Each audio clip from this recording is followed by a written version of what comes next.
microphones on either side. And we're going to start things off today with our first speaker, Jody Manning, and the next speaker after that will be Johnny M. Thank you. Jody Manning, Cicero, New York. As the executive director for New York State's first ever regional STEAM high school in the Syracuse City School District, I want to express my sincere appreciation for Micron's unwavering commitment to education in our region. From day one, Micron has been a crucial partner in getting this transformational project off the ground. Their support has gone far beyond just funding. They have brought vision, collaboration, and a genuine investment in our students' futures. Thanks to Micron, we're building more than just a school. We're building a launch pad for the next generation of innovators right here in Central New York. They've shown up at the table not just as a sponsor, but as a true thought partner. This is the kind of public-private partnership that redefines what's possible for our schools, students, and community. Thank you. Thank you. Next is Johnny M. And after Johnny will be Dan Troiano. Hello, John M. of Clay. I just understand that you're not able to respond, so my understanding is there's about 5 million gallons of water coming out of one watershed, Lake Ontario, into another, going to Micron, and then eventually being dumped into the Oneida River. It's 5 million gallons per day, not being used to make anything there, just being used for cooling, whatever. Probably all of those 5 million gallons are then going to be dumped into the Oneida River, and I just want to make sure that environmental issue has been touched. Arizona has Taiwan semiconductor built in Phoenix in the desert. So I'm a little confused here with this water issue. I consider that as a layman, flooding potential. Thank you. Thank you. Dan, and then after Dan is Linda Lima. Dan Troiano, Hastings, New York, 7 miles away. Welcome to the Micron Bordello, home of the lying corporate welfare whore politician. Micron's locating here for our cheap electricity. Cheap electricity is news that thousands of National Grid customers were bailed out by politician Hochul when they couldn't pay their bills. Actually, National Grid got the corporate welfare bailout check from Hochul. And speaking of corporate welfare, how about the millions given to 3 Oswego County nuclear plants every year to make them profitable? Nuclear plants that have had their licenses extended too many times at the expense of safety. Building the Micron Bordello is predicated on these 3 nukes that are scheduled to be decommissioned in 4 years. Experts agree that continuing to operate these nukes is uncharted territory as far as accidents, leaks, meltdowns, etc., since no nuke has ever been run this long past its expiration date, not to mention the more than 100 casks of spent radioactive waste stored there on a fault line that's had 2 earthquakes in the past year. Waste that has to be kept safe for 40,000 more years. For reference, 40,000 years ago, we were spitting and pissing in caves. And thanks to the Price-Anderson Act, the nukes don't carry enough insurance to cover a meltdown.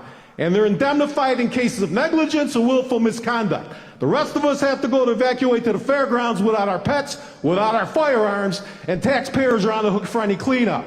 Micron will also dump and incinerate millions of tons of PFAS, forever chemical carcinogens, into the air and waters of the Oneida Lakes watershed and Oneida Oswego rivers, where tens of thousands of people live and obtain drinking water from Aqua. New York State doesn't regulate PFAS compounds, but Minnesota does. They outlawed all PFAS use to production and fined 3M $12.5 billion for contaminating drinking water that has led to cancer deaths of at least 21 primary, middle, and high school students in 15 years. The law is named for Amara Strand, who fought for it while she was dying of liver cancer at the age of 20 years old. And Minnesota needs millions more for cleanup of toxic waste. All of this so taxpayers can dish out corporate welfare to the tune of $4 million per job. Most of the jobs pay $21 an hour. Why would smart politicians like crying schmuck Schumer and Crisco Dilligaff pay $4 million for a $21 an hour job? Because this was never about jobs. The first 11 recipients of CHIPS Act money spent over $47 billion buying back stock to artificially inflate stock value, and 4 more chip companies plan on spending $14 billion this year alone, stock buybacks. The CHIPS Act prohibits this, but it got lost on Pam Bondi's desk. And our local politicians are looking forward to creating a real estate feeding frenzy. They'll raise our property taxes and throw us and our families out of our homes while their political pips profit off our misfortune. As Micron's own words 10 seconds. confirm, unfortunately, some people will no longer be able to afford to live here. The best part is that both political parties are in on it. A true bipartisan corporate welfare whore politician love fest at our expense, the expense of our families, our health, our safety, our environment, and our futures. Thank you. No problem. Linda is next, and then Ellen Block. Good afternoon. Thank you for this opportunity. Linda Lemura, Lemoyne College, 1419 Salt Springs Road, Syracuse, New York. I am not a geologist nor a climatologist, and I do not play one on TV. However, I am married to one. And on our campus, there's great debate about the carbon that will be released into the atmosphere. So I would like to speak to that in the spirit of the topic of today's meeting. I quote, "The issue of carbon storage in the wetlands to be disrupted is not quite as large as people might think. Yes, wetlands store large amounts of carbon in the soil because the high water saturation prevents decomposition. So the removal of all the wetland soil over several hundred acres seems like a lot. If the soil is allowed to decompose, the carbon goes back into the atmosphere. But if the soil is used elsewhere for the fill, the carbon impact will be lessened. Now, Micron has stated that they will construct new wetlands as an offset for the release of the wetlands. I think that's important to note. The other message regarding flooding, we are given this opportunity to express our concerns and can mitigate that during processes like these, and they can and will be, in fact, addressed.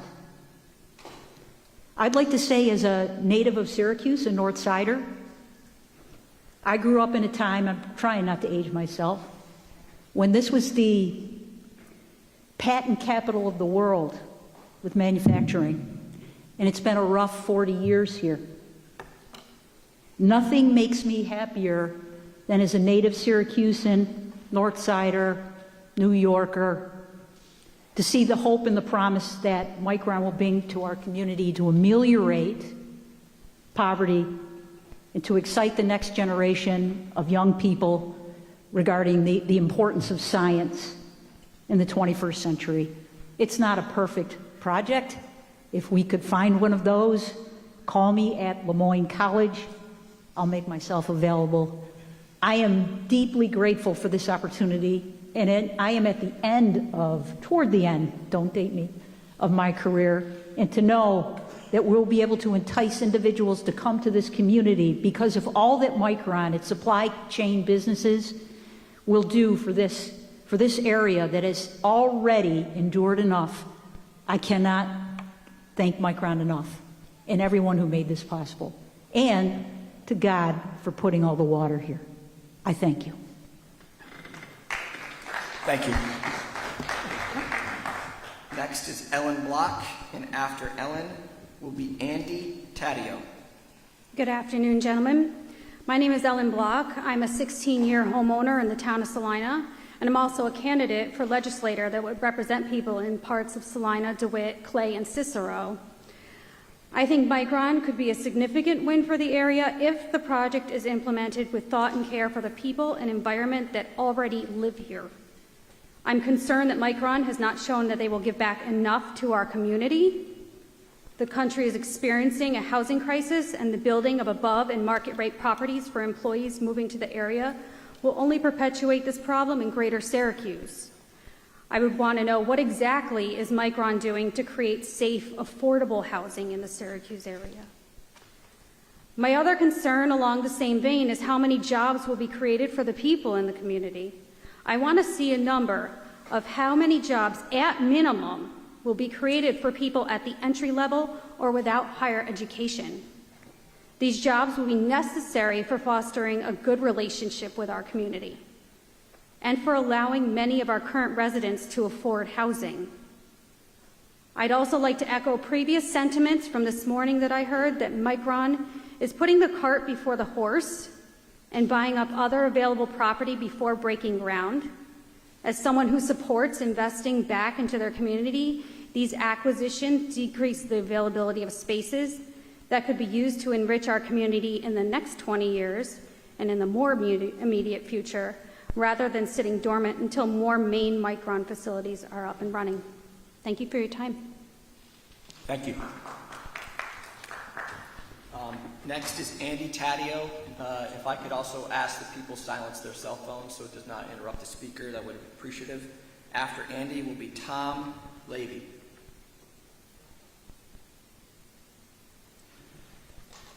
My name is Andy Taddeo. I live in Cicero, New York. I've been in Cicero for 2.5 years. I've already been impacted by this project because my previous address was Burnett Road in Clay, which we loved living there. So that was a big change for us. I'm also talking about Emmanuel Lutheran Church, which has just recently celebrated our 200th anniversary. We're about 3/10 of a mile from the Micron project. So we're worried about the impact that that's going to have on us. One is our church entrance is only about 25 feet from Route 31. So we're worried about the impact that that's going to have. That road is going to have to be widened. And what we'd like to have is, some heads up when these things let us know what's going to happen. So we were able to prepare. We have several things at the church we want to proceed with, but we can't make changes when we don't know what even our future is going to be. We have several ministries that we do. We do a monthly senior luncheon. We do AA meetings once a week. We have the Kyle Schneider Foundation, which helps veterans. Compassionate Friends, we meet there once a month. I'm part of the Compassionate Friends support group, which is a support group for people who have lost a child or grandchild.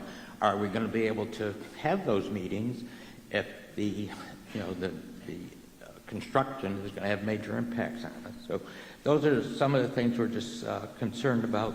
So if you can take that into consideration, show some compassion and empathy for the impact that's going to have on us, that would be greatly appreciated. Thank you. Thank you. Tom Lavey. After Tom will be Evelyn Ingram. I'm Tom Law, LAW.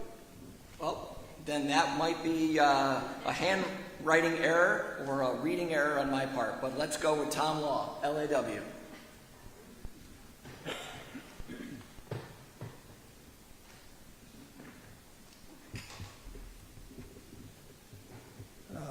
Tom Law, Syracuse, 140 Mildred Ave, 13206. First comment is, I can write a lot of notes, and this is very, what you just say, technically clumsy for me, not to have a place to sit them down. I would recommend that your protocol for the speakers be improved. I mean, these are normal setups, but podiums are also normal for an official speaker. So I don't know if you can't change this at the moment, but as you can see, I've got a few things here, and my time is precious as yours is. Okay? So first thing is an objection to your process. There are a few approaches to this, Mr. Petrovic and our panel. One, I could complain about the size, that it's too big, it's too small. I could complain about the considerations, that the considerations were not, you might say, heuristic, broad enough and scaled and scoped properly. Or I could complain about your method, that what you're doing has questions and consequences or limits to the consequences that are artificial, like the discharge permit Is it going to actually reflect an incentive to polish the discharge water? That's my first major question. Is the technology to pre-treat and then treat this discharge water, is it going to be adequate? Because from what I've heard, Onondaga County's wastewater people have been given a great plant, so to speak, on Onondaga Lake, but if they're going to be responsible at some part for this treatment protocols or being a peer review professional, I have no great confidence that this volume of water with corrosives and with metals, stray metals from layer depositions, that we are up to ready for this. Okay? That's a major question, because in the public interest is the water which we intake from Lake Ontario for drinking water for this county is one of the main sources for drinking water. So the effluent is going to go down to within maybe 5-10 miles at the most of where the water, drinking water, comes in. Finally, wetlands don't get a lot of weight because we don't walk there and they haven't got a voice. Thank you. Yeah. And I'll be adding written comments, so I don't feel like the cutoff is. As I said, you'll have another opportunity to speak.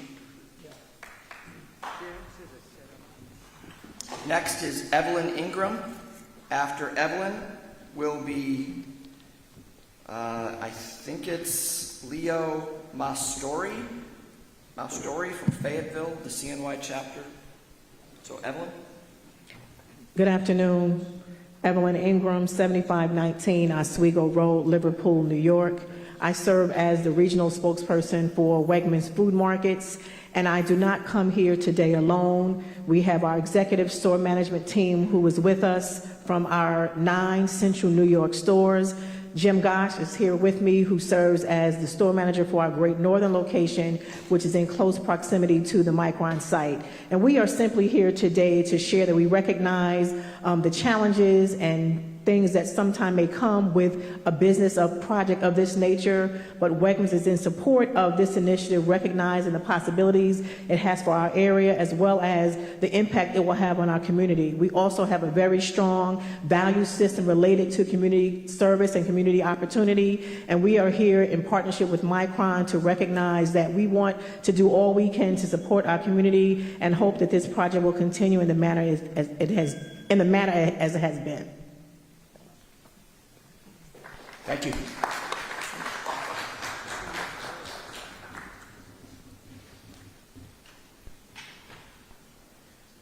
Did I get the first name correct?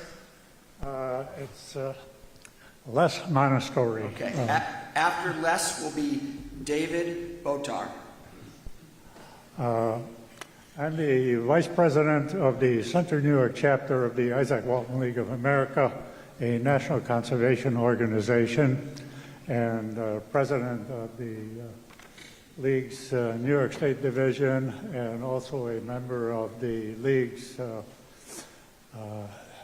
we have a Great Lakes Committee. I'm the New York State representative on that committee.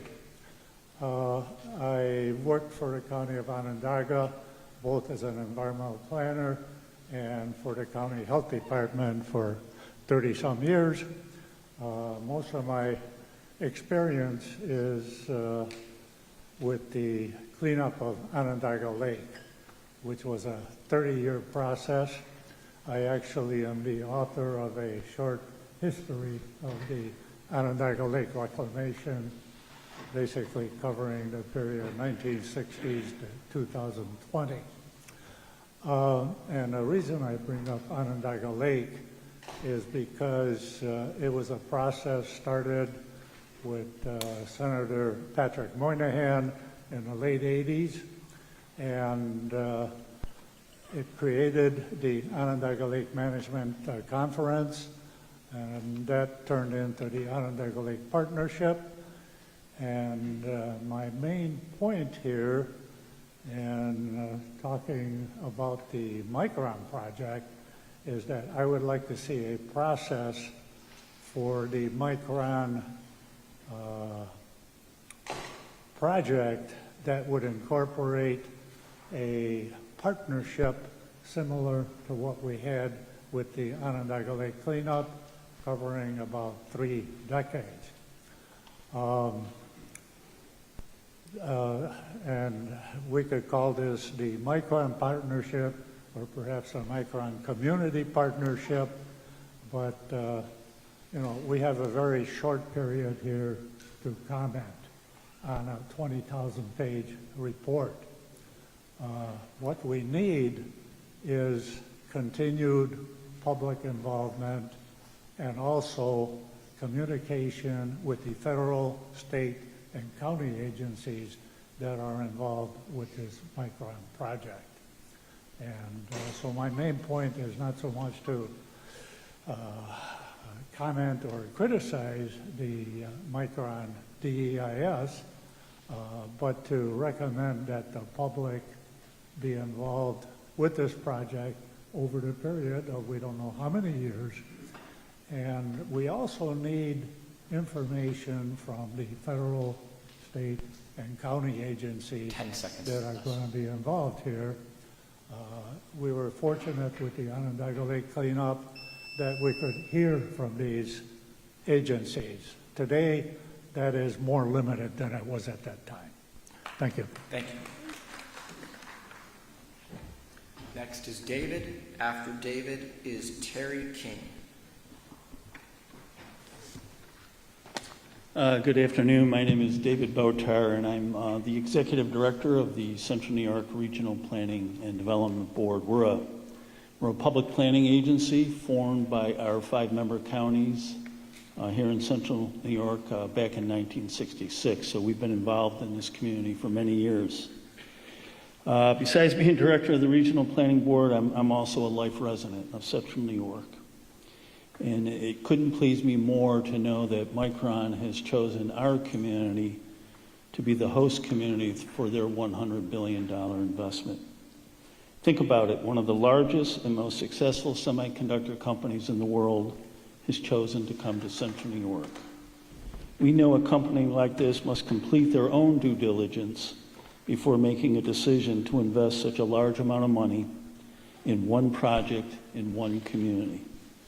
Micron has evaluated our community and concluded we have the capacity to host this project.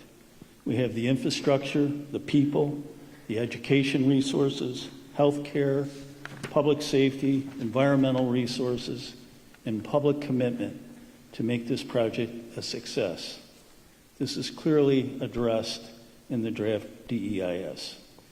In evaluating this project, it is important to note it is consistent with comprehensive plans which have been completed in recent years by several counties in Central New York. The project is also consistent with a plan the Regional Planning Board adopted in 2013.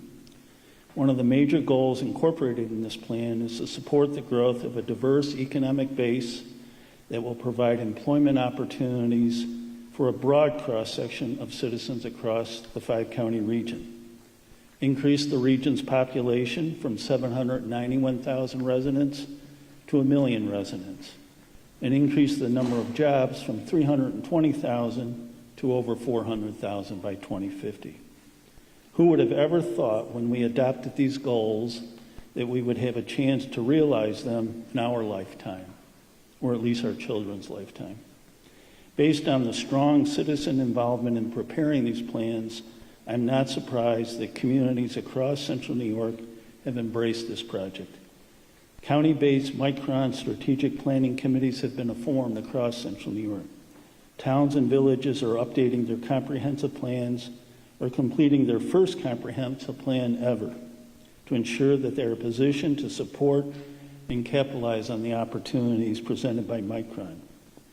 Major infrastructure improvements are being planned and implemented to ensure we meet the needs of the Micron project and the community at large. Our higher education institutions and K through 12 schools have 10 stepped up, seconds. and healthcare organizations are moving forward with significant expansion of their facilities. We are very fortunate that early in the process, the town of Clay and Cicero supported this project, and we're fortunate that the entire region has stepped up to move it forward. Thank you. Thank you. Terry King, followed by Matthew Tiroli.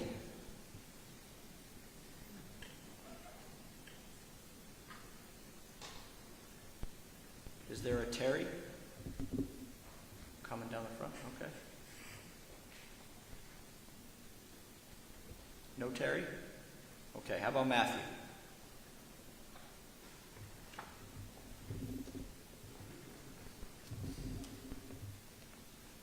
Good afternoon. My name is Matthew Tiroli. I live in Syracuse, New York, and I represent Onondaga, Cortland, Madison, BOCES. OC and BOCES has been at the forefront of providing meaningful educational opportunities to youth and adults for over 50 years.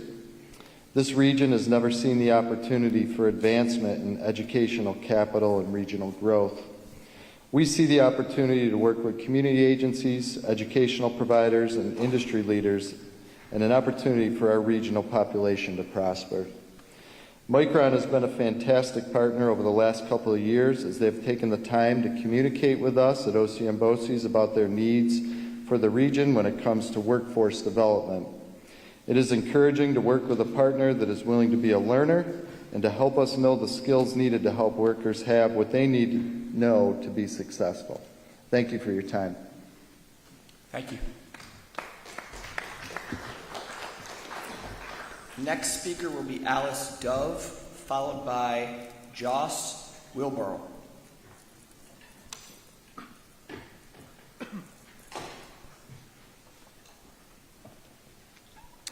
Hello, my name is Alice Dove, like the bird, soap, and chocolate. I'm here because of Sustain CNY's mission to ensure Micron's presence in New York happens with the smallest drawbacks possible and the greatest positive impact.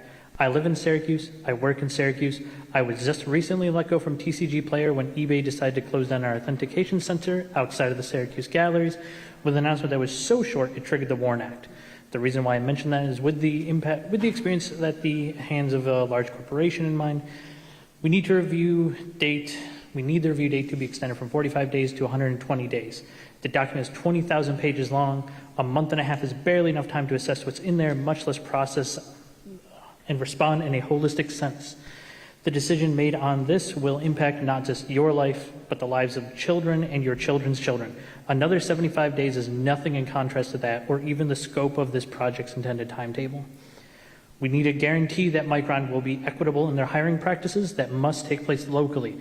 I'm not even being an altruist here. I want to work at Micron. I'm interested in semiconductors. But that barrier is going to be significantly harder if Micron isn't interested in hiring people that live here and people that are in disadvantaged communities. We need Micron to commit to renewable energy. Our energy grid here is already looking at an oncoming struggle. Electric bills are already high. The draw these plants have will be the equivalent of states. That's going to have a noticeable impact on the prices public consumers pay. They have to ease that burden through renewable sources of energy and by an agreement to subsidize energy costs. Lastly, I will reiterate that I live in Syracuse. I'm extremely nervous about the effects that this will have on the cost of living around here. It's so hard to find affordable places to rent, and this relocation for thousands of workers is going to squeeze that even more. Micron has to ensure that they operate with care in regards to facilitating transportation to the plant for citizens of CNY that live beyond Clay, and they absolutely need to back housing growth to alleviate the burdens they're going to generate. Thank you for your time. Thank you. Next is Joss, followed by Marika Trier. My name is Joss Willsborough. I'm a Syracuse City resident and a grad student at Syracuse University who is speaking in unanimous support of the recommendations outlined by Sustain CNY, Neighbors of the Onondaga Nation, NYCLU, and Jobs to Move America, including their legitimate request for a community benefits agreement. I begin with a demand to extend the current comment period from 45 days to 120 days and to organize additional public hearings like this in multiple locations. The DEIS is a 20,000-page document. 45 days is woefully insufficient to allow time for a public response. As a federally subsidized project, the recommendations of Sustain CNY reflect the minimum standards for equitable quality of life protections for the community impacts of Micron's development in central New York. And it addressed urgent and salient concerns about the environmental, socioeconomic, health, and safety harms of Micron. Some specific concerns: Micron must create a comprehensive plan to generate or purchase new renewable energy using wind, solar, and grid and storage infrastructure without relying on the purchase of renewable energy credits. Micron must ensure that their mitigation plan adequately replaces the valuable wetlands habitat, watershed, and habitat for multiple endangered species that the project will destroy. Micron must create a workforce development process focused on census tracts with the highest concentration of poverty in the CNY region, with hiring processes and programs that are free of access barriers, such as GED requirements, English language proficiency requirements, and discrimination against workers who are impacted by the criminal legal system. And Micron must prioritize a cooperative effort with state and county government agencies to expand the availability of mixed income, affordable, climate-friendly, and safe housing. Thank you. Thank you. America, followed by Luis Hoteling. Hello, I'm Marica Trier, the Executive Director of the Downtown Committee of Syracuse, located in Syracuse, New York. And I'd like to thank Micron for their investments, their community partnerships, and their engagement to date. For 50 years, our organization has focused on the revitalization of downtown Syracuse. I've been fortunate to be part of this activity for the last 20 years, and over this time, we have worked with many partners and stakeholders to adapt to changes around us, lay the groundwork, and build a vibrant downtown center that attracts businesses, employees, residents, and visitors through the experiences and opportunities offered. This revitalized downtown and transformation story of Syracuse helped attract Micron to central New York, and now the growth is going to be accelerated. Like an ecosystem that fuels itself, the growth that comes with Micron's investment in our community will now help us to continue to create a more vibrant downtown Syracuse for our entire region. Thank you. Thank you. Luis Hoteling, followed by Anthony Tulino. Hi, my name's Louise Hoteling. I live in the town of Clay. I'm right next to the Micron facility. My concern is the watershed that's going to come off of this project. The few houses that are along that road, within a quarter mile there, will not even be able to use their septic systems any longer because the water has to go somewhere. Where they took the test and they did the water testing down by where the railroad tracks were, they did it on a very dry summer. Any other time, you go down there, you could have water up to your knees. 35 years I've witnessed this. And then we've had where the sewer system has gone into Oneida River recently. Now, when you had a project this large with extra people, how can we ensure that we're not going to totally ruin our waterways? And we had problems with Onondaga Lake. Are we going to turn Oneida into the same thing? We're promised many jobs, but how many? And they're dangling a golden chain in front of us. But at what cost? How many of us have looked at other Micron facilities and how the people lived after they were there? Is this going to be another one where they're there for a few years and then they leave after the tax dodge wears out? Also, the fact that too many people don't pay attention to the environment. And we are blessed to have water in this area. But if we ruin it, there's no bringing it back.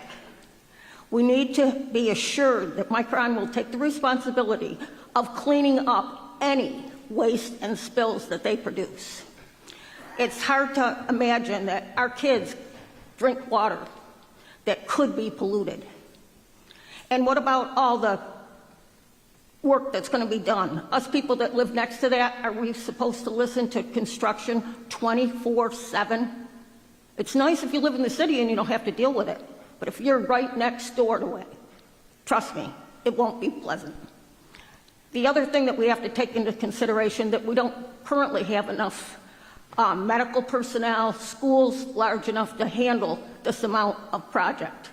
So we need to take a close look at what we're really agreeing to. And we need more time. more time for the people to actually read all those pages and be able to comment. This has been pushed out for to get the reports, but now it's pushed on us to hurry and make a decision. This isn't fair. We need this time to really study what's going to happen and ask for Micron to really commit to keeping this environment that we've been blessed to have clean. And we're going to, the ones that are living right next to it, we're going to breathe all that stuff that your plant is going to do. So I'm at the end of my life, mainly. But what about the kids and that live close to that facility? 10 seconds. What will they be breathing? Think about this when you're so gung-ho for Micron.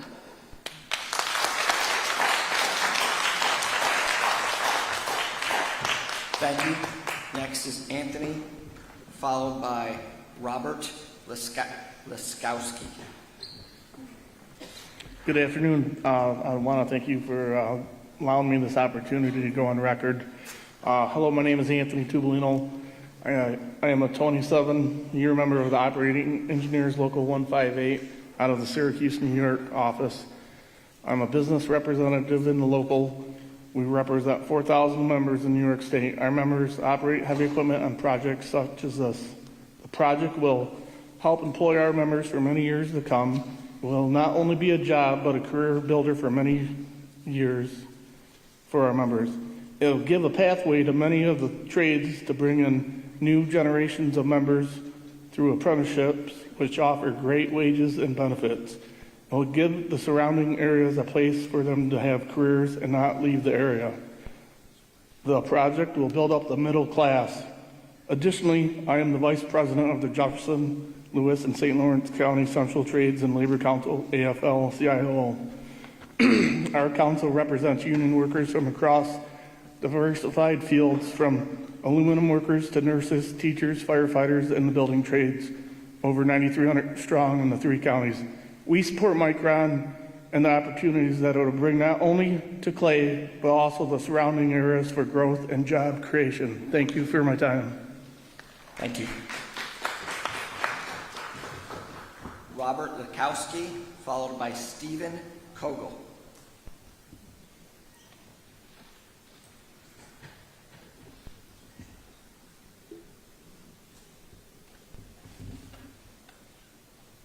Robert?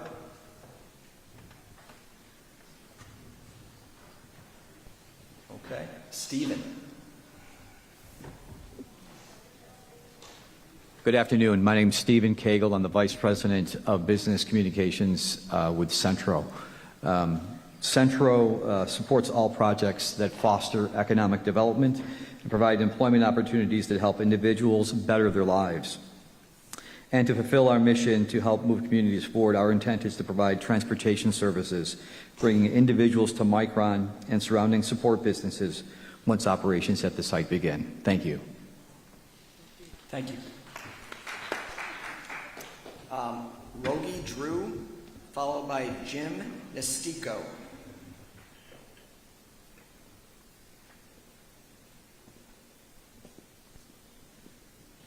Good afternoon. Could I have a 1-minute warning instead of a 10-second warning?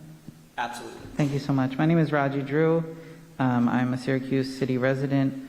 I'm glad to be here today, and I'm glad to be a resident here on Onondaga Nation lands, where we are all speaking from. I was listening the beginning and hearing the representative from the Army Corps of Engineers said that your role is not to be for or against, but responsible to determine if it's the best interest of the public. And the question that comes to mind is, how do we determine that? What is determined the best interest of the public when we're talking about, someone mentions 5 million gallons per day just for cooling, loss of hundreds of acres of wetland. There's no replacing a wetland that has developed over millions of years. That's lost forever. When we're discussing increased cost of housing. Oh, thank you. I'm still going to hold it, but I appreciate you. Increased cost of housing. When we're talking about PFAS chemicals, forever chemicals, that I'm sure so many folks here have experience with cancer. When there's so many places in this region from past development that are cancer hotspots. That's what we're talking about, forever chemicals.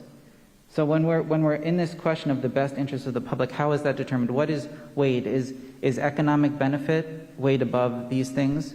irreplaceable lands, irreplaceable waterways, irreplaceable the health of our communities. And I want to say that I do support this hearing, that this is a 20,000-page document. I also support this ask for more time. That seems like a very reasonable request. I didn't look at the document at all. I looked at some summaries. I looked at a Syracuse.com article. 20,000 pages, I will never read it. But certainly for folks that have that time and ability, there needs to be more time allotted for that. There needs to be an extension of public hearings in multiple locations. I've heard this request for 120 days. I support that as well. 1 minute. Thank you so much. And I think I just want to end with that question. That we're clear about, to me, public benefit, with these questions of how many jobs are created. These are critical questions. These are the questions, right? These aren't the side notes. So if this is being taken seriously, and this hearing means anything, I hope that these things are weighed very seriously, and that the desire of a multi-billion-dollar corporation is not put above the people here. I don't believe Micron has these people, any of our interests in mind, number one. Micron has an interest in creating a facility to make a product to sell. You all are responsible to consider everyone else's concerns here, and I hope that that is taken seriously. Thank you. Thank you. Jim Nistico, followed by Steve Fournier.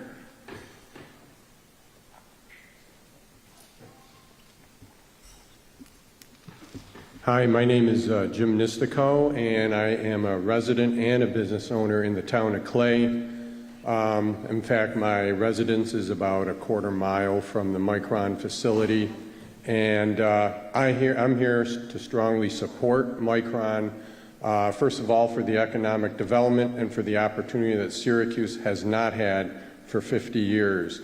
Back when manufacturing was king here in central New York, Syracuse was a fast-growing metropolitan area, and that has since slowed down. From 1970 to the year 2020, there has only been a 3% population growth, while all other areas in the country have grown more substantially, thus limiting the opportunity and economic availability in our area. As a business owner, I look forward to working with Micron on various projects, and I know many of my fellow business owners in the area do as well. This is a real transformational project that a lot of people here in central New York have been waiting for a long, long time. I do hear a lot of concerns about the environment. This nearly 3-year process shows that there has been some diligence taken to make sure and ensure that there is the least damaging effects to the environment that a chip fab can do, especially for. This is an immense project, one of the largest projects in the United States. Micron is a steward of the environment. There is an executive, April Arnzen, who lives in Boise. I guess she lives close enough to siphon the Wi-Fi from the Micron facility in Boise, and it doesn't seem to bother her as far as the environmental thing. But anyways, I'm here to support Micron, and I look forward to seeing this project move forward. Thank you very much. Thank you. So Steve Fournier, followed by Sydney Barnett.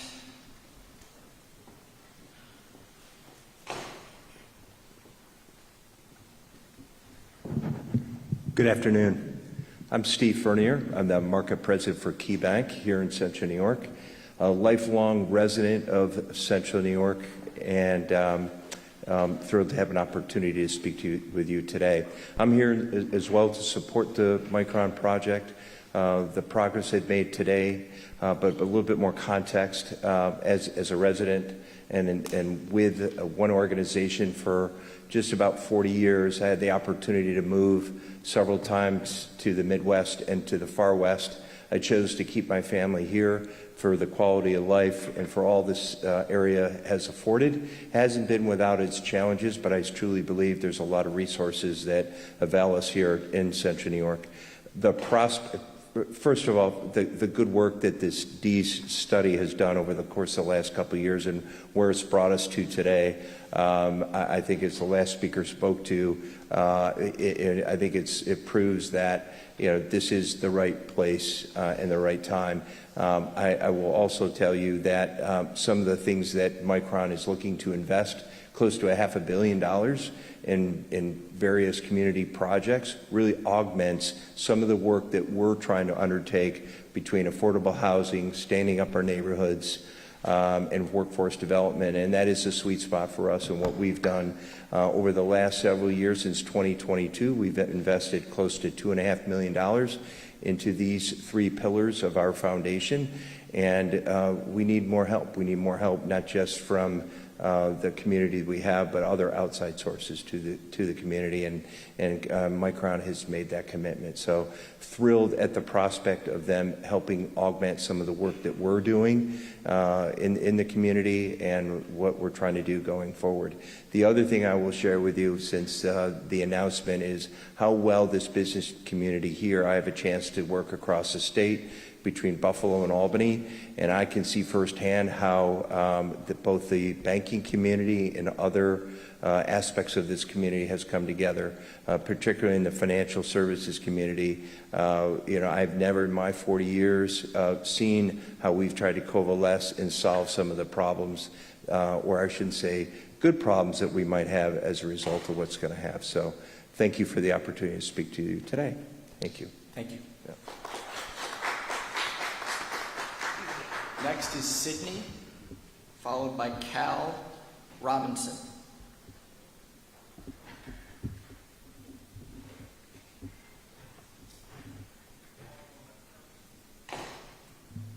Hello, my name is Sydney. I've lived in Cicero my whole life and recently moved to Syracuse, and I'm here to voice my concern over the environmental impact of this project. It's been said that the impact statement is 20,000 pages long, so obviously it's an immense document. We kind of need more time to review it as a community. So I'm here to support the 120-day extension for public comment. I'm concerned over the environmental impacts of this project because it's been said that it will essentially double the water usage of Syracuse. The project will use the same amount of water as the entire city of Syracuse in one day, like each day that the facility is functioning. I'm very concerned over that because right now this region is rich in water. We know that's why Micron has been attracted to this region for its abundance of water.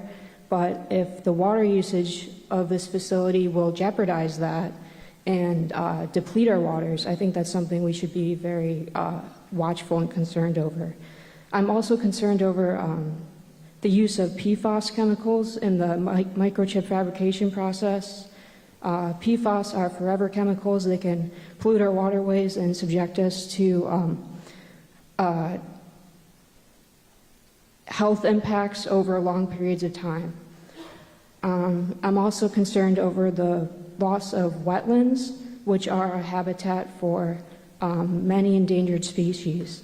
So the environmental impacts of this project are very concerning, and I know there is economic benefits to this project, but as has been said, I think when determining what's best for a community, we should also consider the health impacts and environmental impacts over the long term for a community.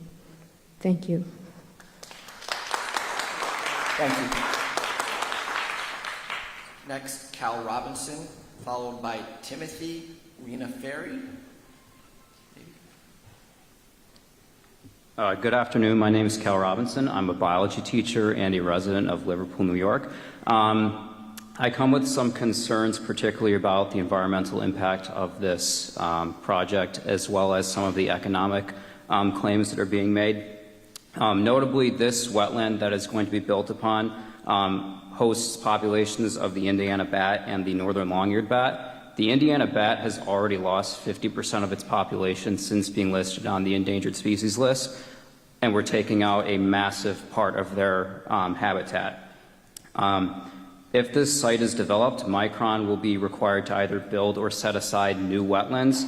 Even if that occurs, that does not erase the fact that 200 acres of wetland are going to be eliminated, and any new wetland that's set aside or that is created is not going to host the exact same community of species that this currently existing wetland does. Additionally, wetlands serve as a filter for pollutants and runoff. The construction of a large facility such as that proposed by Micron is going to produce absolutely massive amounts of pollutants, including PFAS, and there will be less wetland available to filter these pollutants. And that is one of the main jobs that wetlands do for us, is they filter pollutants out of the environment. Another key aspect of being a resident of Central New York is our large access to fresh water. As climate change persists, this is a very important resource. Micron may use, as the previous speaker mentioned, as much or more water per day than the entire city of Syracuse already does. Why do we want to allow a multi-billion-dollar company to have access to that water versus the residents of this area when individuals and families need it? On the topic of job creation, I want to know how many actual long-term jobs are going to be created by this. I know there's going to be a lot of construction jobs, which is excellent for that that community, that industry. But after the construction's done, what jobs are going to be left? How many of the jobs in the facilities are going to be left for actual working employees versus automation and artificial intelligence performing a lot of the manufacturing? Of those jobs that are there for people, what kind of educational requirements will they be? Are they going to require master's degrees, college degrees, vocational school? What about the people who can't afford that kind of debt that might be brought upon them, by that kind of requirement? I'm also aware that there's going to be housing constructed along with the creation of this facility. These houses, are they going to be affordable for people who live in this area? Or are they just going to be cookie cutter, very large, several $100,000 houses that actual normal working people can't afford? As a final statement, if Micron is allowed to build this over these wetlands, it's going to serve as an indication that endangered species and wetlands don't matter, water security doesn't matter, and money is always the priority. Thank you. Thank you.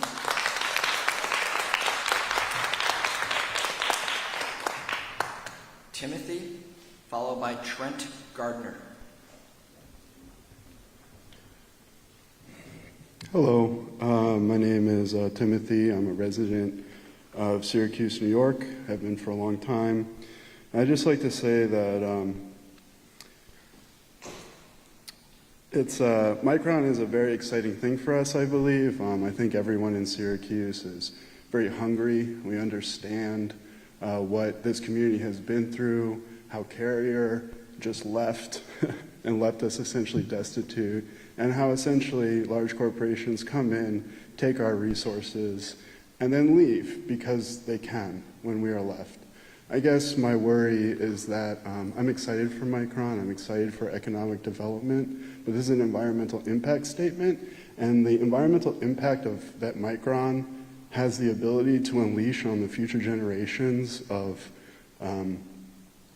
people all across New York State is absolutely astronomical, and they can always just leave. Like some of the previous speakers said, water is going to become more and more important as the years go by. We're extremely lucky to have such access to fresh water, and it's worrying that a plant like this could potentially ruin that groundwater, ruin that aquifer. I'd also like to admonish, honestly, the county for putting this together in such a haphazard way. The 20,000 page document that is meant to be for community outreach should also have supplementary documents. You could have interviews. You could even have AI summarize parts of it and release that to the public after it's been vetted for accuracy. I mean, there are tools that could have been done to make this outreach, actual outreach, instead of just what seems like a hand wave to say, well, we did something, 45 days, 20,000 pages. one day of public hearings. I'd also like to point out that Micron is here for our resources. As some of the small business owners have pointed out, people all over Syracuse, small business owners, larger business owners, people who are interested in the community have done tremendous work to get to where we are today. It has not been easy after large manufacturing left. And I'd just like to point out that I'd just like to be wary of Micron, that they are just abusing these resources. They're going to take these communities, these channels that have been so purposely created, use them for their own purposes, and essentially bleed the place dry. And what if they're successful? Are they going to build another plant? In the introduction of the proposal, the impact statement, I saw that it's a 20-year plan. 20 years is not a very long time to reassess something. And when they do reassess... 10 seconds. I would also just like... excuse me, I apologize. And I'd just like to say that the environment affects people, not just the plants and animals that they pave over. Thank you. Trent Gardner, followed by Warren Hilton. Good afternoon. I would like to also reiterate the 120-day comment period. I feel that the document is a little too extensive for the average person to be able to consume in the 45-day period. I would also like to highlight the socioeconomic impacts that the proposed Micron facility would have. We already have a shortage of teachers, specifically in special education for young kids. There is a shortage of available resources for these students, and I know many families are fighting and competing for these resources for their children to get the services they need. This is also reiterated in the healthcare systems, where mental health services and addiction services are understaffed. I know several facilities have way more patients than is what they should be, what is advised per therapist and per counselor. The affordable housing, we're already kind of hitting a bubble where many housing developments have already shot up in value just because of the talks of Micron coming in. And then when the plan is actually implemented, we're talking about all of these houses skyrocketing in value with first-time home buyers being disproportionately disadvantaged. We also talk about the rental properties that are available in Syracuse, where it's hard to find for the average person an affordable apartment, affordable house to start a family. So I know many young people are starting to delay having families as a way to save money, as a potential of buying a house, or potential of getting into a neighborhood, or potential of getting into a school that they want to go to. Additionally, a lot of local areas are announcing budget cuts right now, which doesn't install much confidence in this plan coming into this area, with Mayor Walsh announcing over $10 million in budget cuts for 2026. How can we feel confident that a private company is going to come in, take some resources, while all the rest of us we're fearful, we're afraid? Additionally, all these services that are available to the public are already disadvantaged. With the burst of population, with the burst of economics coming into Syracuse, how can the local people feel more confident that they are going to receive the services that are already disadvantaged against them? Thank you. Thank you. Warren Hilton. Good afternoon. Thank you. My name is Dr. Warren Hilton. I'm honored to be the president of Onondaga Community College. Thank you for hosting this forum, giving me the opportunity to speak. I want to briefly tell you about our experience at Onondaga Community College with Micron technology. and how it is changing lives of the students of all ages at Onondaga Community College. For the last 3 years, Micron has been a tremendous partner in education with us at OCC. Micron has given us the equipment valued at $5 million to help us outfit and build the Micron Clean Room Simulation Laboratory on our campus. That gift was matched by Onondaga County and the state of New York, and Micron also committed an additional $2.5 million, mainly for scholarships for students and others to other support to train technicians, most of which will work at companies locally, not just at Micron. The lab will open this coming fall, and I hope each of you will have the opportunity to experience it, because it'll be a wonderful opportunity. Along with the funding that Micron has provided for us for the clean room and scholarships, as I just described, Micron verified our academic curriculum before we began to offer it to ensure that it would lead to sustaining wage jobs in the semiconductor industry. We welcomed our first students in our electromechanical technology program in the fall of 2023. This past May, several of them graduated and were the first to complete that degree. 5 of those individuals are currently working for Micron Technology in Boise. You may know one of them. One of them is R.J. Tinsley. R.J. graduated from Liverpool High School, where we're sitting, in 2017. He earned an associate's degree at OCC, then went on to get a bachelor's degree at SUNY Cortland. He struggled to find a job after his bachelor's degree, and he was delivering food for a local establishment. He found his way to OCC for our electromechanical degree, and the rest is history. RJ has started his career working for Micron in Boise. After his first year with us, he actually had a paid internship with 10 other OCC students. We have experienced tremendous growth in that program, and we are thankful that we're able to have it.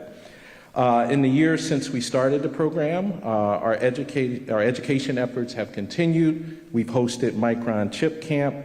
We've also hosted teachers from the area who are learning our curriculum, and we have over 400 students in high school who are taking this curriculum. 10 seconds. So as you can see from all of that, Micron has been an exceptional partner for us to work with. It is a partner that I believe should enjoy the support for their construction project. Thank you.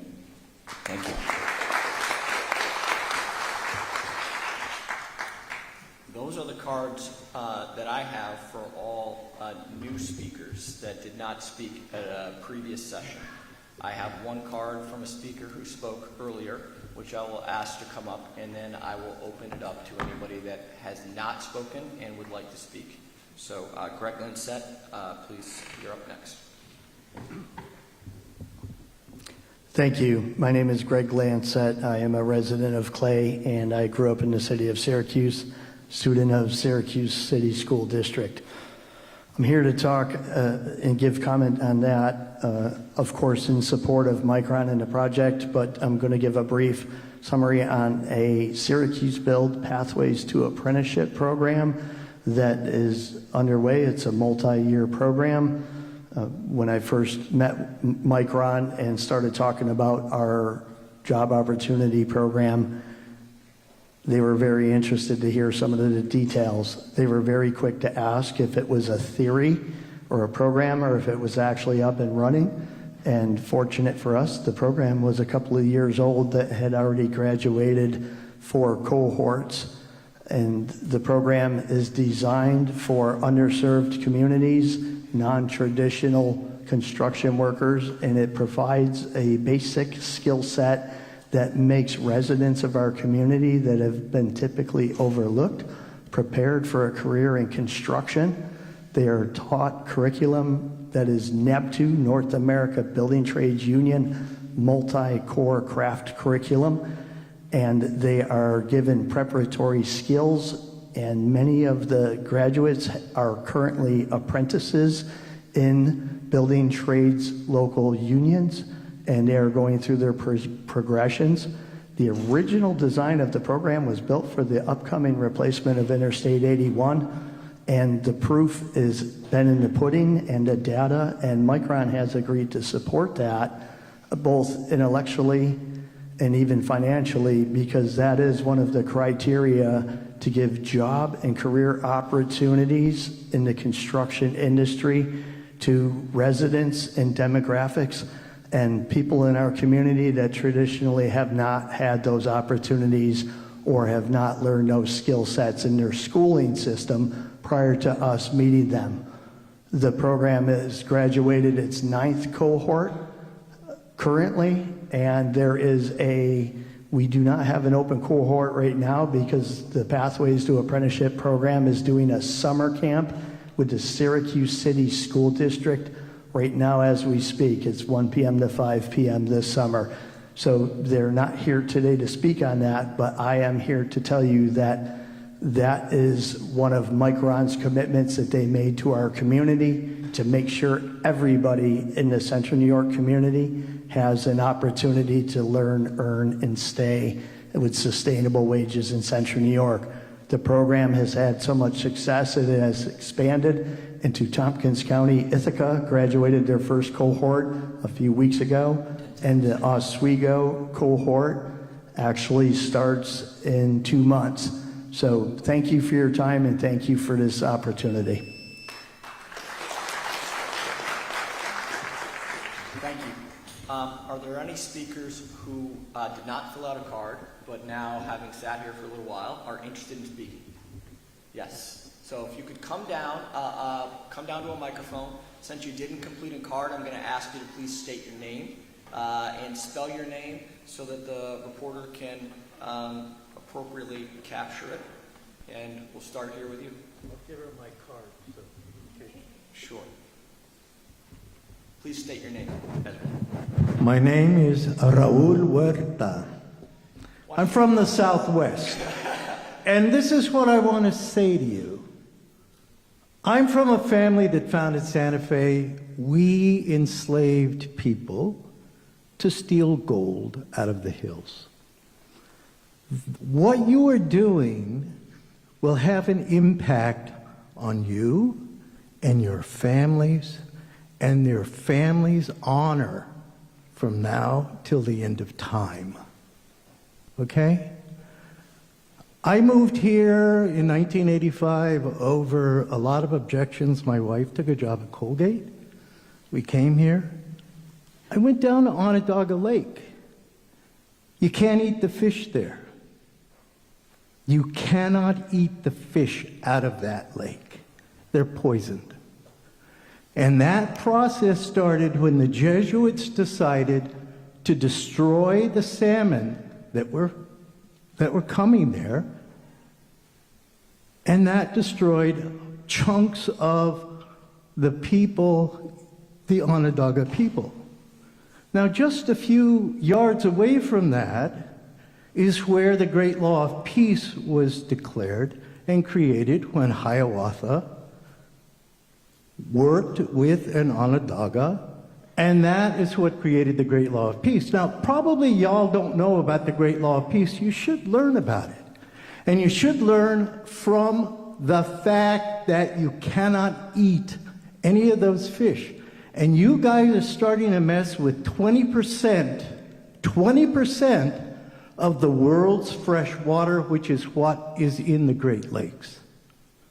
I watched in my home state of New Mexico people pumping water out of the Ogallala Aquifer, and that created huge desertification. It could drop the water table. You guys have to really think about that. Now, I'm a Rotarian, and what do you do when you're a Rotarian? What's the first thing? Is it the truth? Is it fair to all concerned is the second one. And I want you to think about the very last part of that. Will it be beneficial to all concerned? That involves the planet. That involves everyone on this planet. That involves the earth. And that involves everything. And seriously, Stealing that gold that we did made us wealthy, okay? But we still are ashamed of what happened, okay? You guys need to think like that. Seriously, 20% of the world's fresh water is in the Great Lakes. Thank you. Take care. Bye.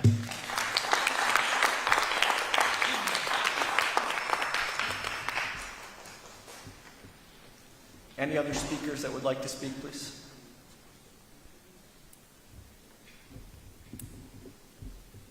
If you could state your name and address, that would be helpful. Thank you. Yeah, I'll give her the information in detail. Sure. Raymond Dollander, Manlius, New York. I'm a retired civil engineer that worked for decades on cleaning up Superfund and other contaminated sites that originated before modern environmental laws and regulations came into effect. Modern industrial plants in New York do not create these impacts. I can tell you from personal experience cleaning things up. We don't clean up modern industrial plants. Federal and state regulations beginning in the 1970s and 1980s largely eliminated pollution, so we now have clean water and clean air. I was around back then. It's very different today for the quality of water. Also, we're now protecting wetlands. We're also managing stormwater, which was not being done in the 1960s, 1970s. I've actually read much of the DAIS.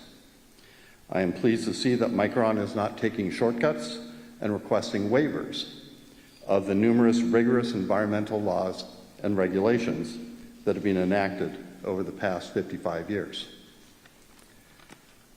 New York State has rigorous environmental laws. Pushing Micron away from New York would actually increase global environmental impacts because they would likely locate in a place with much less rigorous requirements, including greenhouse gas emissions. Thank you. Thank you.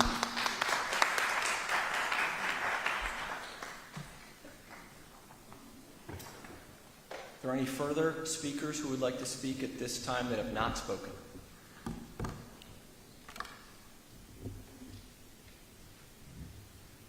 Okay. If there are any speakers who have already spoken who would like an additional opportunity, an additional 3 minutes to speak, you got cut off before, then I will ask you to come to the microphone. We'll have you restate your name so that we can capture that for the reporter, and then you have another 3 minutes to speak. Yes, ma'am.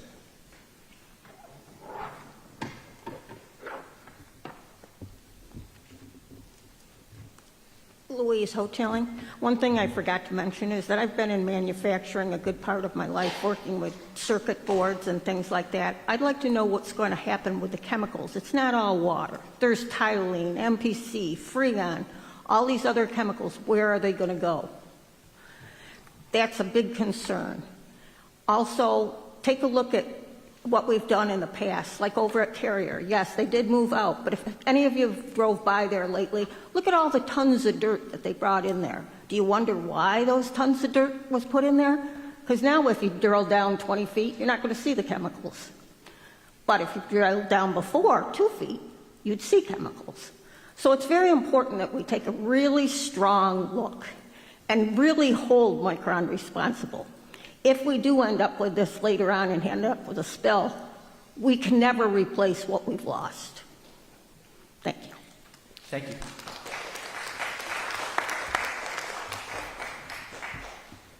Any other speakers that would like to speak that have spoken prior? Sure.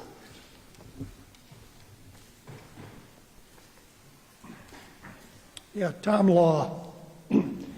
The question of brining the freshwater wetlands, there is some science I've read that, and it's relatively common sense, that with all this use of salt on our roads, it gets washed into the adjacent lands. And this is, month after month around here with the snow and ice. December, January, February, March, probably the highest. But you are really changing fresh water into salt water when this happens. And we're not talking about just 4 months, we're talking about years. And so the question becomes, you may be rebooting wetlands in another location, which has positive wetland impact, but are you long-term? I mean, I didn't see design drawings in the water resources section of this, but is there consideration that the overflow, I mean, say for example, here's a scenario. You've got salt, you've got heavy salt, the storm didn't show up exactly when you thought, but you salted the roads twice, the parking lot at Micron, and then you have a rainstorm at the end of February, and it's 2 inches of rain, or 1.5 inches of rain. It washes everything right away, pretty much, depending on the sheet wash and the dynamics of it. It washes that salt, someplace. So what I'm getting at is, you really are going to kill a wetland if you salt it up. It's not going to be a freshwater wetland anymore. And there aren't too many substitutes for using salt that I've heard about. There are some, even strange ones, but I think it's a real issue. How are you going to really protect the wetlands long term from the salt? Thank you. Thank you.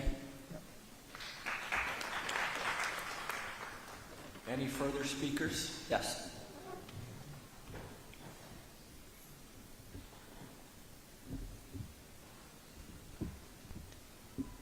Trent Gardner, town of Geddes. I also want to, my background is in environmental services, industrial specifically. I want to ask that when this plan is implemented a bit, that we carefully choose the companies doing the construction on these projects. As we all know, the trickle down is, the administrative can make so many controls, engineering controls to help keep everybody safe, but it ultimately comes down to the individual workers that are doing the job as to whether any sorts of chemicals or industry standards are adhered to. Choosing companies more selectively that have higher safety standards, that have higher environmental rapport, have more training within themselves. When selecting these companies to do the construction of the plant, the waterways to get these operations into Syracuse, and all of the existing infrastructure that is going to be needed for this project, if we carefully select the companies that we choose to develop the infrastructure, we can help to mitigate some of the potential effects that may be caused environmentally or socioeconomically as well, in order to minimize the impact on local residents, the local environment, et cetera, et cetera. Thank you. Thank you. Any further speakers?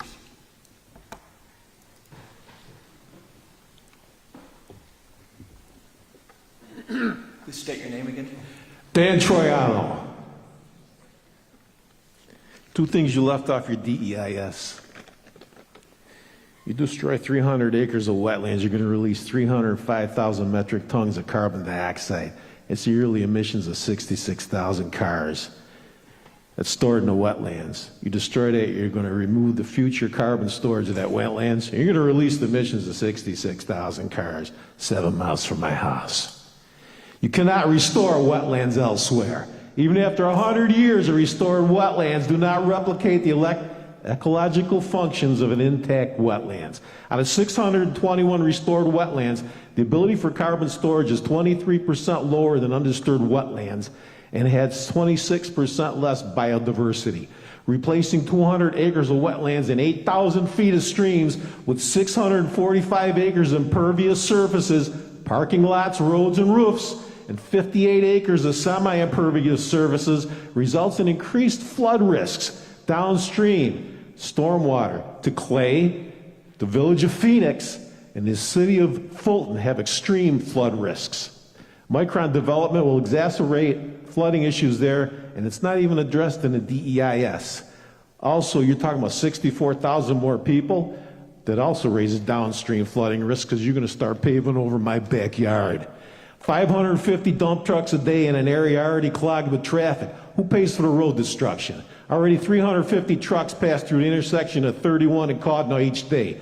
Taxpayers on the hook for upkeep, rebuilding, safety in emergency situations like accidents, spills, etc. And who gets to tell the next of kin their family was killed in a dump truck mishap, like the two people that just got flattened up at SU by a dump truck? Nice. We're still here. Thank you.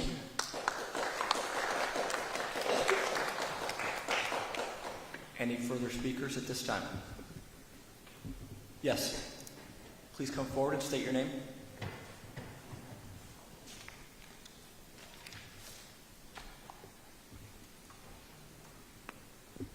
Thank you. My name is Brent Bleier, B-L-E-I-E-R. I live in the city of Syracuse. I came a little late. I'm a little concerned because there's 5 of you gentlemen here, and I don't see any people of color, and I don't see any women. Now, I realize the whole industrial development agency is not necessarily represented at present, but I'm a little concerned about, at least on the surface here today, a lack of diversity and inclusion. A thought I had discussing this a few days ago with another gentleman was and I believe the plan calls for 4 plants, and I built sequentially, I think. Is there any mechanism in place or can be added so after the first plant is built, a review could be made of impact and of the technology and particularly the environment? I realize a lot of things need to be done for that first plant that wouldn't need to be replicated for each additional plant if the whole thing goes that far.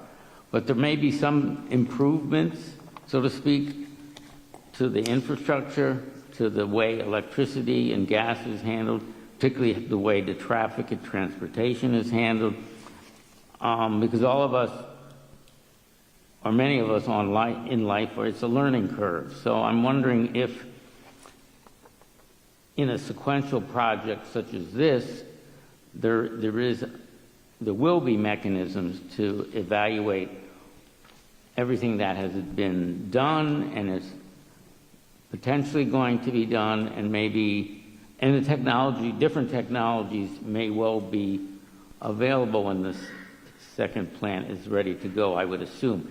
So I don't know if there's going to be another impact, I doubt it, but another impact statement or review of the actual impacts that all of us have witnessed, including Micron. I'm sure Micron's going to make improvements to help their end of it, the manufacturing end of it. But in terms of the community and the environment and other factors that are shared by those of us regionally, I'm wondering if there's a way we could have a review. And maybe it's already in this, but I'm just a little bit concerned because I know Micron will certainly learn whatever lessons they need to learn to improve their manufacturing efficiency and profit and whatever else. But I'm just wondering, in terms of the community and the general public, if there's a way there can be a review if we get to the point where the first one is up and running and we have new knowledge gained on almost all aspects that have been touched in here. So thank you very much for your time, and I admire your patience in listening to so many of us. Thank you.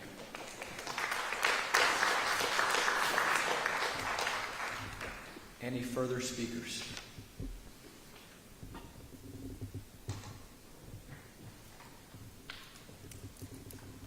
Okay.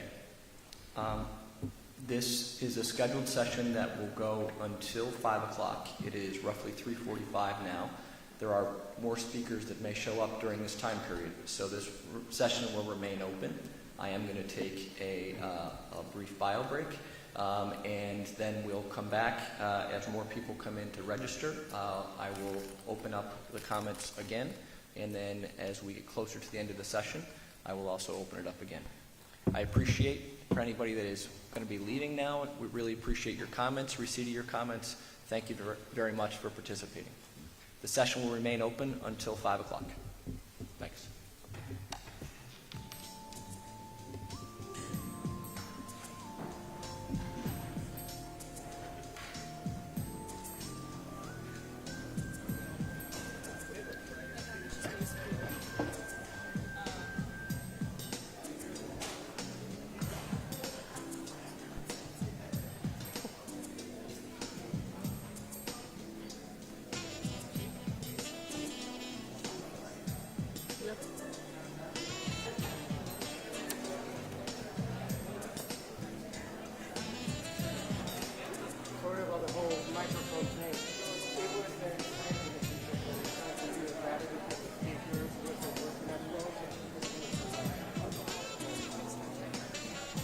Hey, girlie.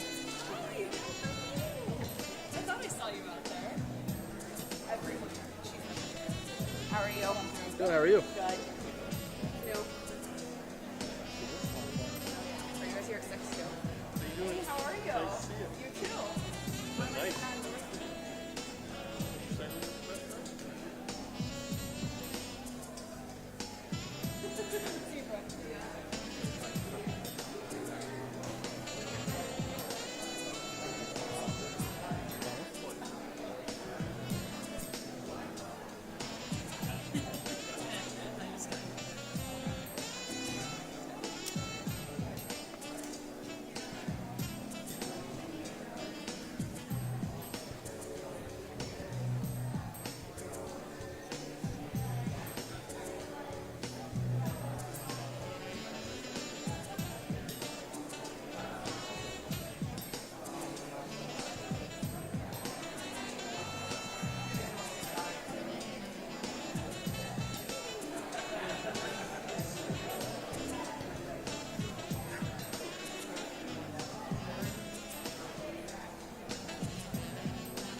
just going to make a brief announcement, okay? So we're gonna restart at 4 o'clock. I do have 2 new speakers that have registered to speak, and there are some others that may be at the table now. So we'll give them an opportunity for people to register, and then we'll restart at 4 o'clock. Thank you.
Alexis, can you let Bob know we're going to restart?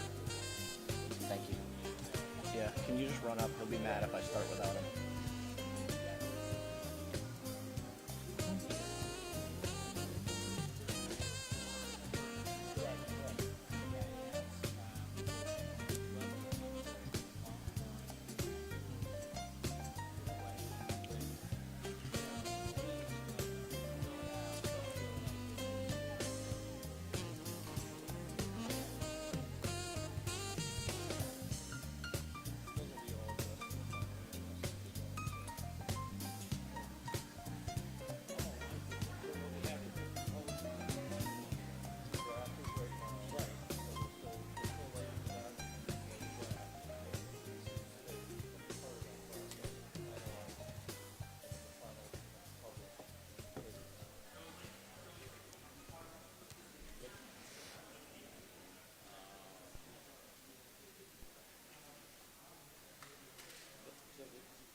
Okay.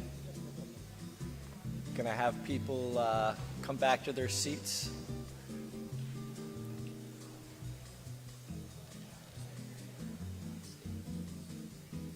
We'll go back on the record now after a brief break. If I could ask people to please take their seats. Thank you. So I do have some more speakers that have registered to speak. First, we'll have Brad Santee. Oh, let me make sure I have my glasses on. Yep. And then Gene Cooper. I will, we have a 3-minute time limit for speakers. You can use the 3 minutes. I will then ask the next speaker to speak. At the conclusion of that, there's an opportunity to come back up if you need additional time. Okay? And if you could please state your name for the reporter, I would appreciate it. So, Brad? Yes. Test. Yeah, my name is Brad Santee, and I live directly across from the Oak Orchard wastewater treatment plant. I'm here today to raise some concerns about proposed industrial wastewater treatment plant expansion being planned as part of the Micron semiconductor project.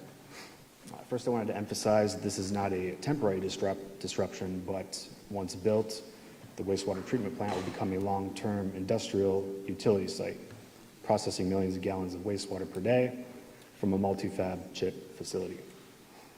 The change to the landscape isn't short-lived or marginal. It's a permanent structural shift in how the area will look, function, and affect those of us who live nearby or along the river. The DEIS provides very little detail about the physical layout or visual impact of the plant itself. What is mentioned is deeply concerning. The Oak Orchard facility will reportedly rival the Hiawatha Boulevard treatment plant, which has long been associated with odor and, more commonly, recent serious air quality issues. Importantly, that facility is located in a commercial zone, not in a residential community. If that is the precedent for what will be constructed across the street from my house, this is alarming. There are no public-facing renderings yet, no elevation drawings, and no clear plans describing what this facility will look like or how close to property lines it will be. Let's see. It's supposed to fill every inch of the 76-acre parcel, which Oak Orchard currently occupies. I'm also deeply concerned about the chemical risks. The DEIS confirms Micron's wastewater treatment will contain PFAS, forever chemicals, corrosive acids, industrial solvents, and heavy metals. While treatment methods like reverse osmosis and carbon filtration are referenced, these systems are not yet built or proven, and no specific discharge thresholds have been provided. We are being asked to trust that everything will work perfectly. That trust was recently compromised in March 2024, and following a power outage, over 5 million gallons of untreated sewage were discharged into the Oneida River. In a single point of failure under current low flow conditions can cause that kind of damage. What will it look like when we have a much more high volume? Another major issue is the so-called buffer zone. Again, the DEIS references a 100-foot wooded buffer between the plant and nearby homes.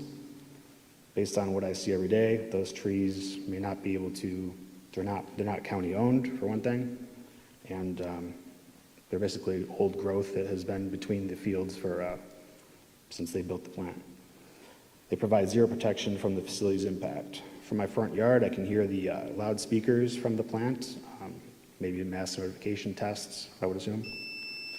The vibrations are so strong, they shake the ground, wake up my children, or interrupt your sleep when the machines spin up. Okay, I'll ask you to stop there, but I will call you back with another opportunity to finish up. But I give the next speaker their 3 minutes, and then I'll have you come back. Okay, that's okay. I'll submit to the email. Yeah, Thank please you. do. Yep. Thank you. Gene Cooper.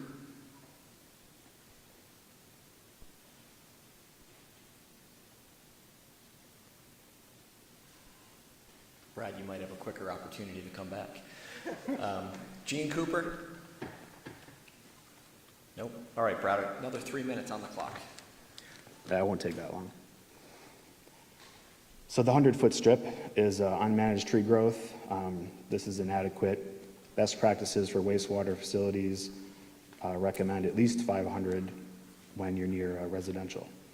And of course, that's without any other mitigations like berms and buffers, walls like you would see on the 81 project, stuff like this. This is what we want to see in the drawings eventually.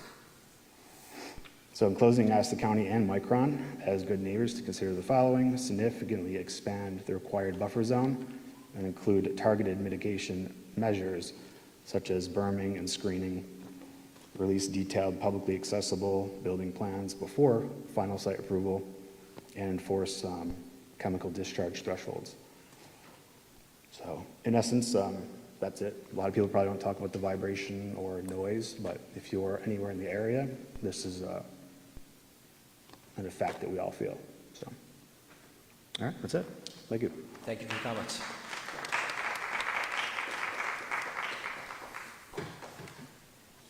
Okay, any additional speakers at this time that would like to come forward and speak?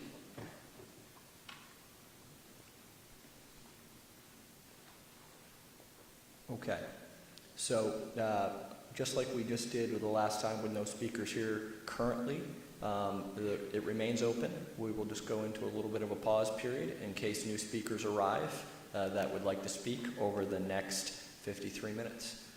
So you can resume your conversations, and as more speakers come in, I will interrupt and bring those forward. Thank you.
It reminds me of when I was doing. Yeah. Yeah.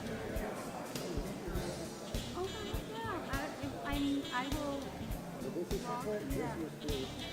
I was thinking about optimizing my campaign and everything, but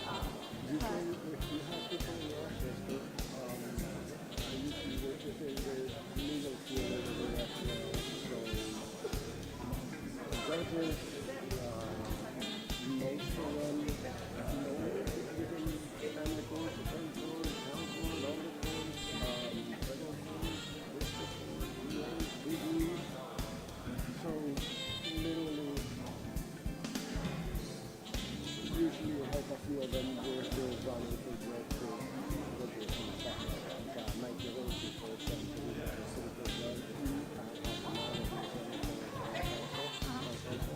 so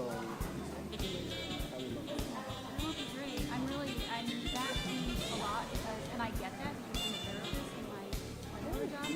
So, yeah. So, I've used translation services before, obviously.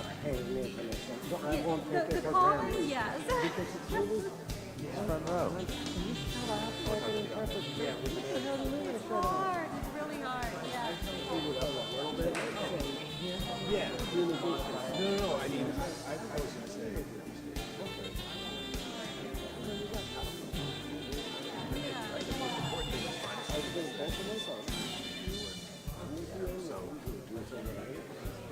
And also what you want to do.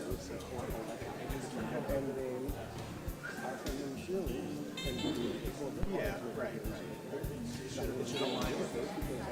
He's not. He's working. I think he was. We sat down. Very good conversation.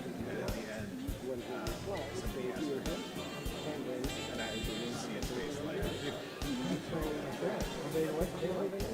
Yeah, well, that makes sense. It's a good story, right? And like, you know, and when he talks about this stuff, like, he really cares. And, yeah, and it comes across like, you know, he's a demanding guy to work with, but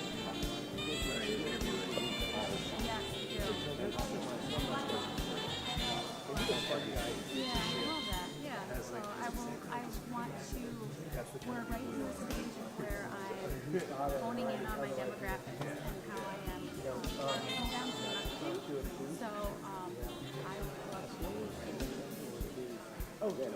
wherever you Yeah. You never know. Yeah.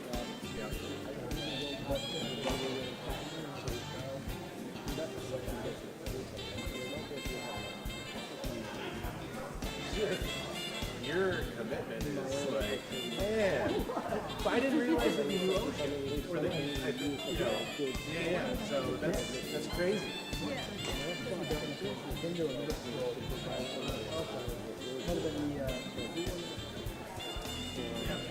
But you think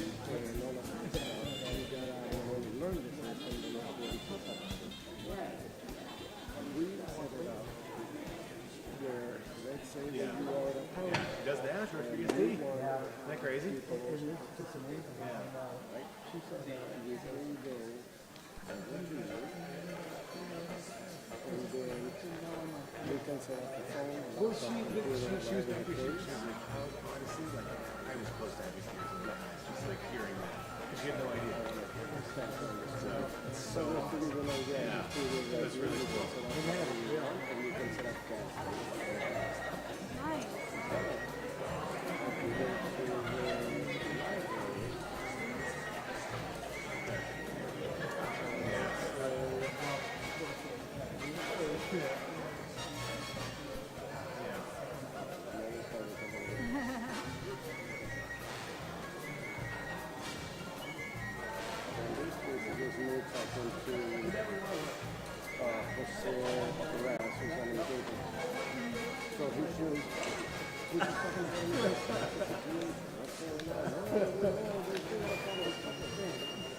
Oh my God, yeah.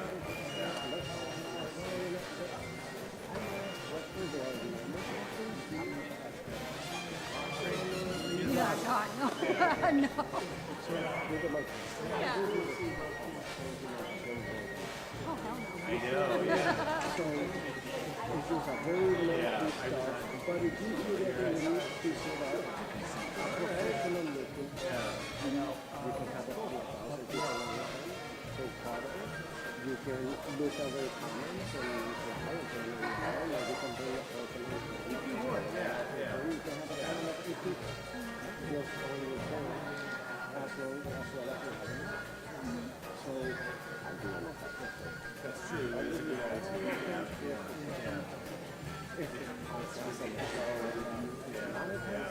That's totally right. Yeah. Are we doing it? Yeah. I mean, my thing is that.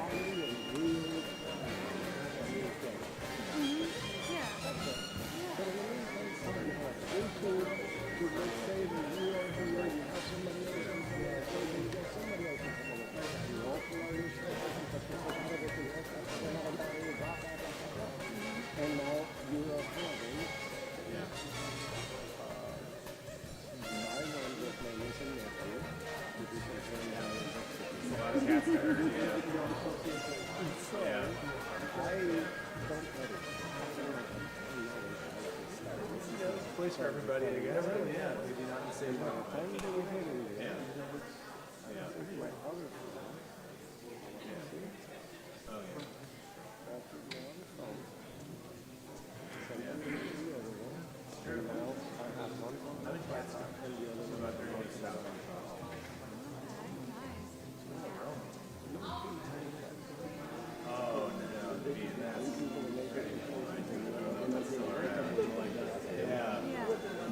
oh, yeah.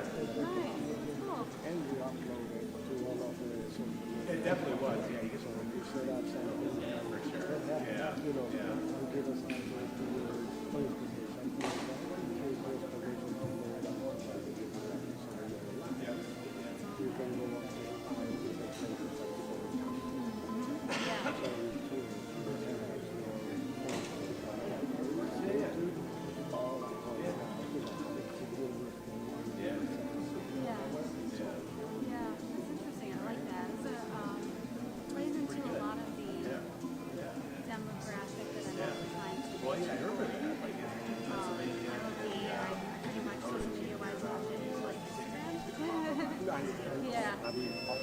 I'll go get it. and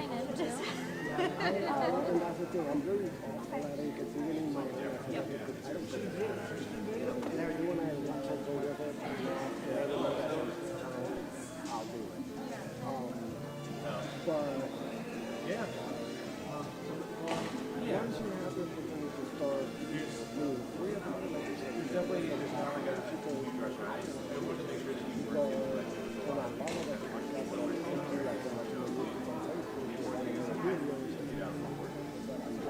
Yeah.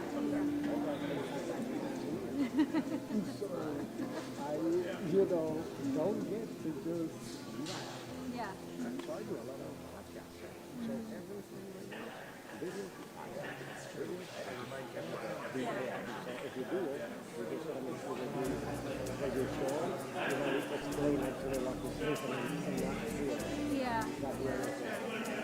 Oh, yeah. If I can help, please do let me know. Yeah, I will. Thank you so much. Really appreciate it. And sorry, what was this? You got a call? Oh, yeah. Sorry, I'm handing them left and right, but I keep forgetting. If I don't understand, Yeah, pens are needed. Yeah. Okay. Send me a text or a message. Okay. And if you send me where to send it, I can send you world or CD or whatever.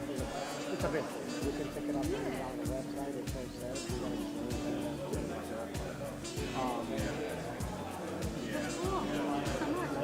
Nice to meet you.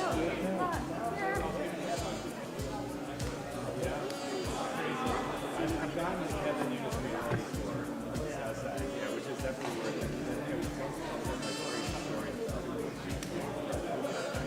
And we're always like, yeah, this is fine. We're going to hang out.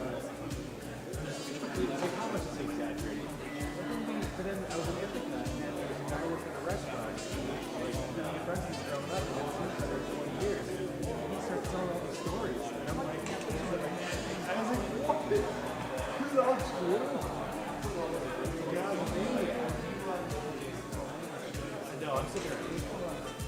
No, I'm sitting here.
I have one more that is registered.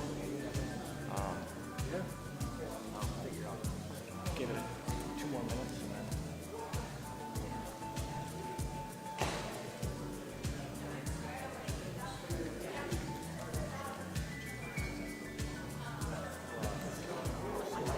That's what I think. If I got 6 minutes.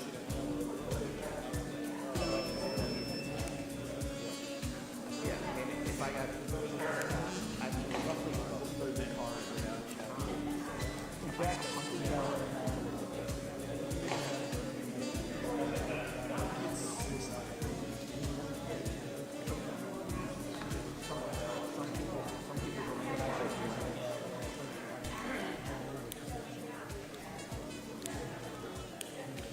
Okay, I'm going to, we do have one speaker that has registered to speak now during the break. So I will reopen. Are you ready? Okay, perfect. Thank you. And Susan M.H. Flick, please come forward. Susan, if you could state your name. We're giving the same procedure for everyone. You'll have 3 minutes to speak, okay? If you need additional time after that, the buzzer will go off. I'll ask if there's anyone else that wants to speak, give them an opportunity. If not, then I'll open it back up to you for an additional 3 minutes. Thank you. My name is Susan Flick, F-L-I-C-K, and this will be very brief because I'm submitting a written statement as well. I just wanted to say that given omissions and incomplete or inadequate plans in the DEIS to address certain environmental, energy, economic, and quality of life issues, I ask that the plan include ways that local experts can voluntarily suggest potential solutions that allow the potential for creative best practice, practical ideas, creative ideas based on local conditions. And that's all for now. Thank you.